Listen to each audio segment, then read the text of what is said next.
temps avec Emmanuel. Il a une vision européenne, mais plus que ça, parce qu'il était chez Bangsen avant, international, donc il a une vision assez globale du sujet. Et il devait nous parler des nouveaux modèles de monétisation des médias sociaux, mais en fait on lui a donné une tâche encore plus forte. Il va vous parler du social media ROI, parce que tout le monde se pose la question aujourd'hui, comment on fait pour mesurer ou avoir ce retour sur investissement. Merci Emmanuel. On peut l'applaudir bien fort.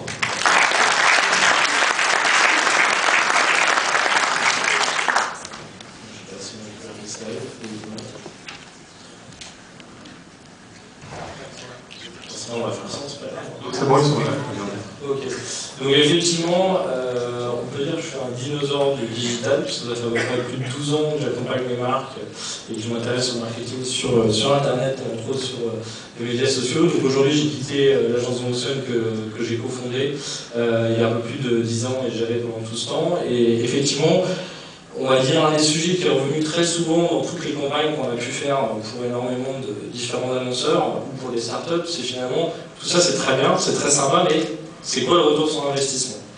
Et ce qui est assez drôle, c'est que finalement des sociétés qui avaient l'habitude de sponsoriser des événements, et honnêtement des fois je suis assez curieux de savoir comment ils mesurent le ROI d'actions plus traditionnelles, finalement dès que c'est nouveau, dès qu'il y a une prise de risque, finalement la première question, le premier sujet qui revient assez rapidement, c'est comment on mesure l'efficacité, la performance, et surprenamment souvent on a un peu l'impression quand on discute avec les marques qu'elles ont l'impression qu'on ne peut rien mesurer sur Internet, alors qu'à la limite on peut mesurer un peu trop de choses. Alors déjà la première chose qui est importante de comprendre, c'est que c'est pas forcément parce qu'on n'arrive pas à mesurer encore quelque chose que ça n'a pas d'intérêt.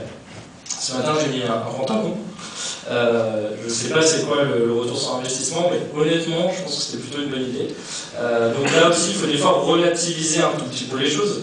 Et il y a quand même des choses, des fois c'est du bon sens, on ne sait pas encore les mesurer, mais clairement c'est un intérêt pour le business. Si je vous demande le retour sur investissement de votre mère, honnêtement là aussi je ne sais pas le calculer, mais je pense quand même que c'est plutôt une bonne chose dans votre vie.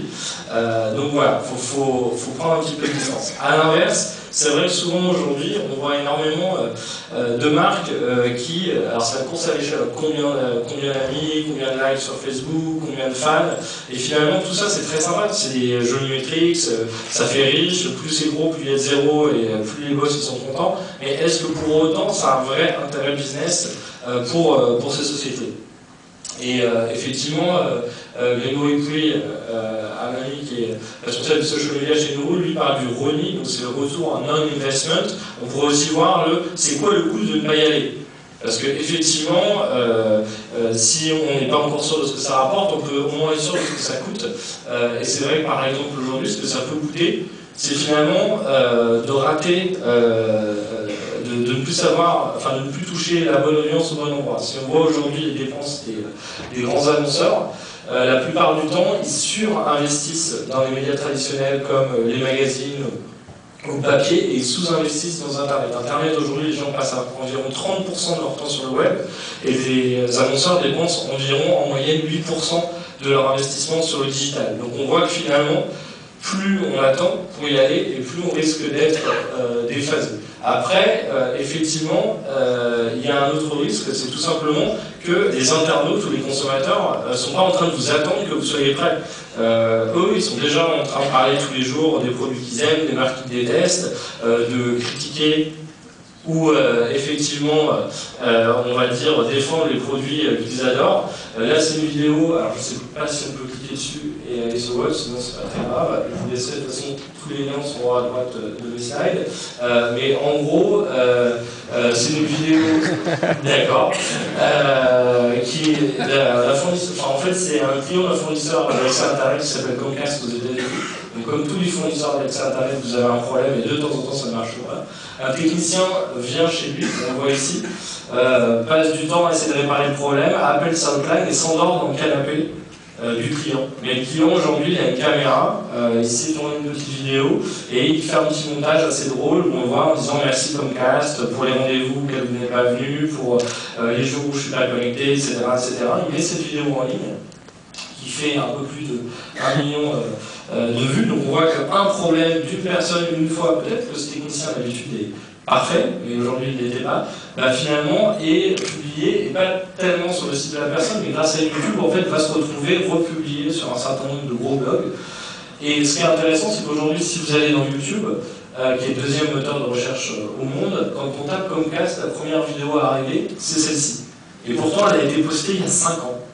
Ça veut dire que non seulement un problème que vous allez avoir potentiellement sur le web peut se multiplier, mais en plus peut continuer d'impacter négativement votre marque pendant, on va dire, un temps particulièrement important. Donc depuis, clairement, je pense que si la marque avait publié beaucoup de contenu et justement avait pris en main un petit peu sa communication sur YouTube, certainement qu'ils auraient réussi à décaler ça, ou peut-être qu'ils auraient pu aller voir cette personne, lui offrir 2 ans d'abonnement gratuit et l'interviewer pour dire comment finalement le SAV est génial. Mais on voit bien que voilà, si on parle de retour sur investissement, il y a aussi le côté coût. Et là aujourd'hui, combien de personnes ont été influencées négativement par ces personnes, c'est assez important. Alors, il y a une autre chose qui est aussi importante, c'est quand on parle de digital, de social media, on parle souvent de réputation. Et aux États-Unis, ils sont un peu plus en avance que nous, ils ont déjà fait des recherches assez poussées, c'est un des chercheurs de Harvard qui s'appelle Fred Arichel, et lui, en fait, il a réussi à montrer que le taux de recommandation d'une marque est complètement corrélé à la croissance et au chiffre d'affaires d'une marque. Bon, en même temps, ça paraît assez logique, si vos clients vous recommandent, clairement, c'est plutôt bon pour le business. Mais eux, ils ont réussi à faire vraiment des grilles par industrie en disant, voilà, pour X points de recommandation, vous allez augmenter votre chiffre d'affaires en 2 temps. Et derrière, il y a une méthode qui s'appelle le Net Promoter Score, qui est utilisée entre autres par Bell et compagnie, et qui est quasiment utilisée par tous les grands annonceurs aux États-Unis. Et c'est fait, on est en train de s'en doter en France, le cas aussi. Donc voilà, donc il y a vraiment une vraie corrélation entre votre réputation et votre chiffre d'affaires. Et d'ailleurs, quand on regarde la plupart des grandes marques, ici c'est Coca-Cola, on s'aperçoit que finalement, si on prend la valeur des usines, des employés, etc., c'est 50 milliards, alors que la marque en bourse est cotée 120 milliards. Donc ça veut dire que la valeur juste de la marque, c'est 70 milliards. Donc on voit vraiment que finalement l'importance d'avoir une bonne réputation, d'avoir une crédibilité, d'avoir une confiance, ça a une valeur très forte, même si ça paraît un petit peu intangible en termes de retour sur investissement. Alors c'est vrai que souvent on ne sait pas trop ce que ça donne au niveau du social media, mais il y a un énorme avantage, c'est que quand on fait une campagne traditionnelle habituellement, on crée un contenu, une vidéo, un spot, une pub, on achète du média pour la diffuser, tant qu'on achète du média on est visible, le jour où on arrête, on retombe à zéro. Et à chaque nouvelle campagne, on repart de zéro puisqu'on rachète du média from scratch. L'intérêt des médias sociaux, c'est idéalement, une fois qu'on a fait une campagne, si on a pu faire de l'acquisition de contacts, de l'acquisition de fans par exemple, c'est-à-dire que la fois d'après, on ne redémarre pas de zéro en fait. On a ce qu'on appelle du earned media. On a réussi à recruter un certain nombre de contacts, ce qui va nous permettre à chaque fois de repartir avec de plus en plus de fans. Et donc finalement, on a un meilleur retour sur investissement quand on a une plateforme relationnelle derrière les actions qu'on peut mener. C'est un peu tout l'intérêt du digital. Quand on parle de retour sur investissement, finalement, c'est à la fois qu'est-ce que ça va mettre comme revenu en plus et qu'est-ce que ça me réduit en coût au niveau de l'investissement. Alors le problème, quand on parle de social media, si on regarde que ce soit Facebook, Twitter, YouTube, les RP blogueurs, Foursquare, voilà. En gros, chacun a des métriques différentes, des indicateurs de mesure, et c'est vrai qu'assez rapidement, on se retrouve avec une grosse choucroute, un super gros millefeuille. Alors, on est super content, on a un gros rapport sur son bureau en disant voilà, le nombre de likes. Mais finalement, même si ça a un intérêt, on peut se demander un tout petit peu qu'est-ce que je peux en faire et comment je peux utiliser ça. Parce que finalement, je me retrouve avec des tonnes d'indicateurs et les indicateurs c'est bien, mais si je n'arrive pas à les analyser et en tirer des conclusions, finalement, je ne vais pas pouvoir aller très loin. Donc, je pense que ce qui est important quand on parle de retour sur investissement, c'est d'abord se poser la question de c'est quoi votre business model? Qu'est-ce qui fait qu'aujourd'hui vous gagnez de l'argent, vous pouvez en économiser, et finalement la plupart des business, en tout cas sur Internet, c'est un peu 3 grandes dynamiques. D'abord, on essaie d'attirer le maximum d'audience, on essaie d'exposer son message à un maximum de personnes, des personnes qu'on ne connaît pas forcément, l'acquisition, ou des personnes qu'on a déjà, là on va travailler à la recommandation. On va essayer de provoquer un usage, on veut les faire utiliser le service, s'inscrire, regarder des vidéos. Donc là on va parler d'engagement et de rétention. Et puis, évidemment, il y a un moment où il faut qu'on gagne notre vie. Donc, soit c'est la monétisation par la pub, une fois qu'on a tout ce trafic, on va essayer de mettre de la pub, ou alors on va vendre quelque chose, ou alors on va proposer un abonnement, ou alors on va proposer une démographie et puis un abonnement en freemium. Donc, finalement, pour moi, plutôt que de parler du nombre de likes ou du nombre de forwards, etc., je pense que, pour faire simple, ça dépend du taux d'engagement. Plus les gens commentent, like vos contenus, vos updates, plus Facebook se dit que c'est du contenu pertinent, les gens vous aiment bien, on va augmenter le ratio du nombre de fans qui va le recevoir. Donc plus vous allez tendre vers peut-être 40, 50, 60%. Mais aujourd'hui, en moyenne, les marques, c'est plutôt entre 15 à 30% de vos fans qui voient vos news s'afficher dans leur newsfeed. Donc en fait, quand des fois vous vous battez uniquement pour recruter du fan, finalement, si c'est des fans non engagés, ça va descendre votre taux d'engagement, ça va descendre votre taux de délivrabilité. Donc finalement, c'est pas si important que ça le nombre de fans, c'est plutôt le taux d'engagement que vous allez avoir avec le jeu. Après, il y a plein de solutions. Edgermont Shaker c'en est une, mais qui va vous permettre de surveiller pour chaque poste, est-ce que ça a fait monter ou descendre le taux d'engagement et donc le taux de délivrabilité derrière. Alors la rétention, c'est une fois que les gens ont visité, c'est qu'on a un moyen de récupérer leur contact, inscription à une newsletter, ou s'ils s'abonnent au flux RSS par exemple, et puis est-ce que les gens reviennent régulièrement, est-ce qu'ils restent sur le site. Et là, effectivement, il y a une société intéressante en France qui s'appelle Agora Pulse, qui eux sont en train de travailler sur une vraie problématique, c'est comment à terme je resegmente ma base Facebook, et comment, par exemple, je vais identifier dans mes fans Facebook mes clients, par exemple, et comment je vais les adresser d'une manière différente, ou comment je vais essayer de récupérer leurs emails, parce qu'aujourd'hui, on voit avec le problème du news update, finalement, je ne peux pas contacter 100% de ma base. Donc si je pouvais récupérer leurs emails, certainement, ça serait plus pratique pour la suite.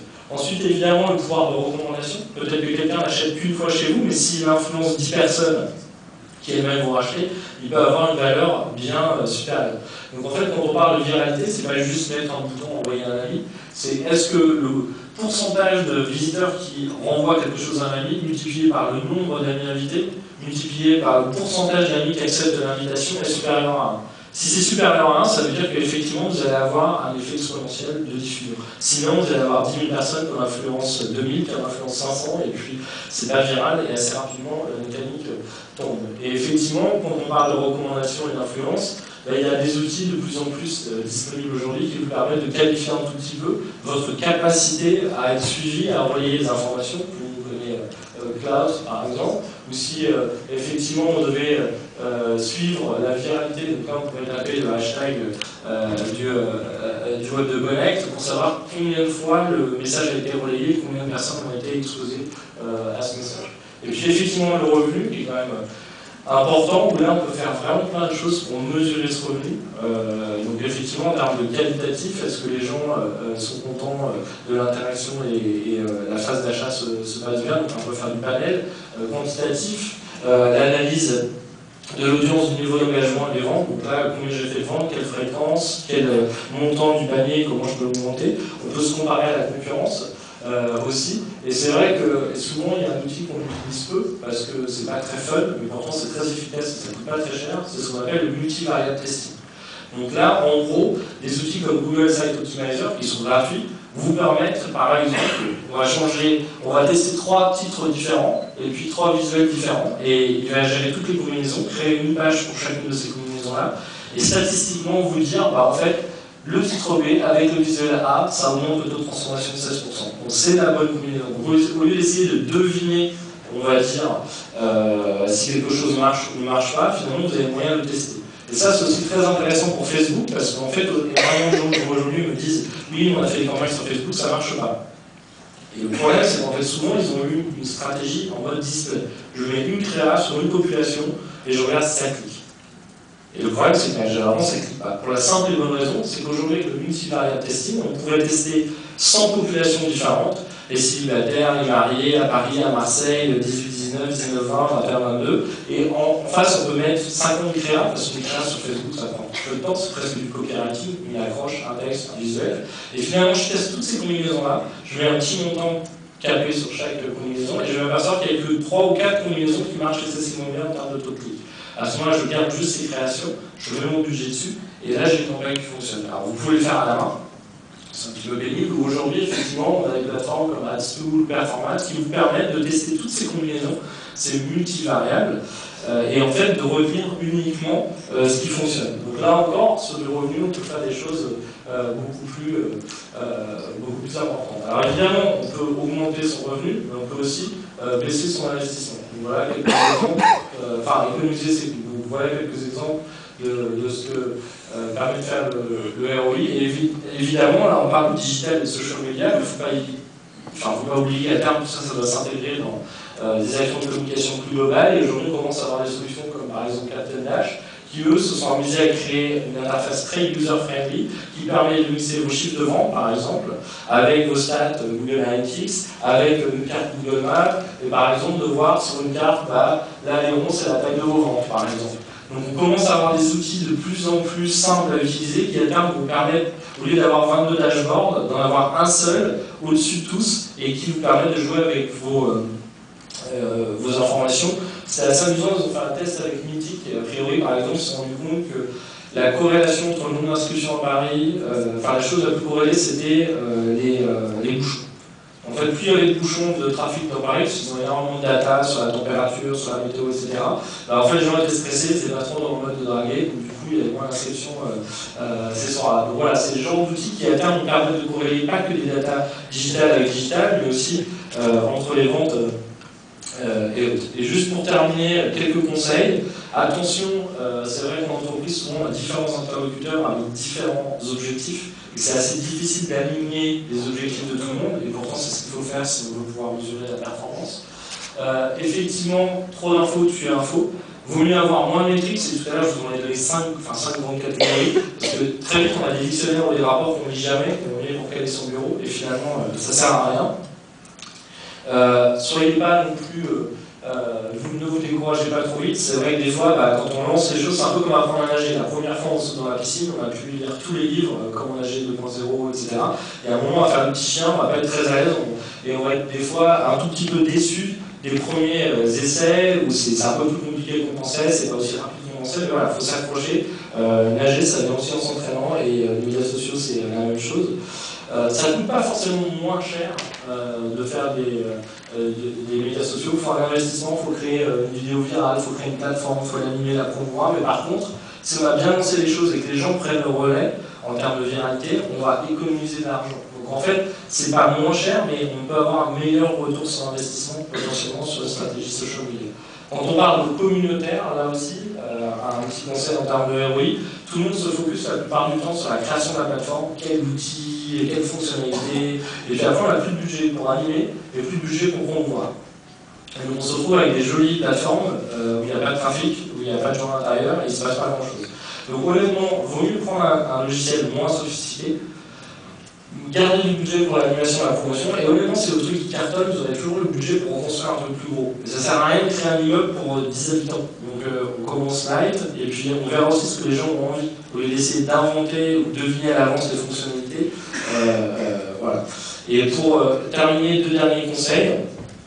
C'est bien d'avoir des outils, mais les outils tout seuls, ça ne sert à rien. Et en fait, si vous n'avez pas d'analyse humaine, si vous n'avez pas quelqu'un qui prend le temps de lire les rapports et d'en tirer les conclusions, en fait, souvent, j'ai un peu l'impression que c'est « Ah ouais, on a un outil de stats. » Vous y êtes allé quand la dernière fois on a un outil de stats. Donc voilà, on a payé un truc très très cher, mais finalement, là encore, il vaut mieux prendre un outil moins bien, d'avoir quelqu'un de dédié quelques heures par semaine qui va vraiment en tirer les conséquences. Et j'ai un peu envie de dire, finalement, si vous ne prenez aucune action suite à vos mesures, ça ne sert à rien de mesurer les choses. Le nombre de fois où effectivement, j'ai vu très peu de fois les annonceurs changer leur site à cause des statistiques. Ils ont beau voir dans les statistiques que telle page a priori ne marche pas, ou que telle rubrique fait faire les gens, c'est assez rare qu'il y ait quelqu'un pour l'analyser, en tirer les conséquences, rebriefer le prestataire ou l'IT et réellement changer le site. Donc ça ne sert à rien de se prendre la tête autant pour mesurer les choses, si in fine, de toute façon, vous n'en tirez aucune action. Voilà, je vous conseille juste, vous les aurez dans les slides, mais quelques sites et quelques livres sur le sujet, puisque c'est vraiment un des sujets en ce moment, on va dire, chaud du moment. Et je pense qu'on va certainement encore beaucoup progresser dans les mois à venir. Mais j'aurais juste tendance à dire, voilà, au lieu de vous compliquer trop la vie avec des métriques spécifiques à chaque outil, pensez d'abord à votre logique business et qu'est-ce qui fait vraiment sens pour vous. Merci Manuel, bravo.